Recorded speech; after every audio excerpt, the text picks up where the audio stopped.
Živijo, Boštjan Nahbar tukaj. Pred kratkim sem si ogledal UNICEF-ov video dveh otrok iz Nepala, kjer si ljudje še vedno niso pomogli od hudega potresa, ki jih je prizadel.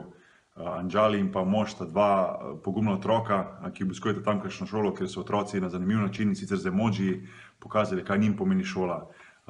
Tale emodži predstavlja moje spominje na šolo, tale igrivost, nagajivost in pa svetlo pogled na prihodnost so nekako stvari, ki mene vežejo na moje spomine, na šolanje. Tudi vi lahko pomagate na enak način, in sicer da na hashtag emergency lessons dodate svoj emoji in napišete, kaj vam pomeni šola.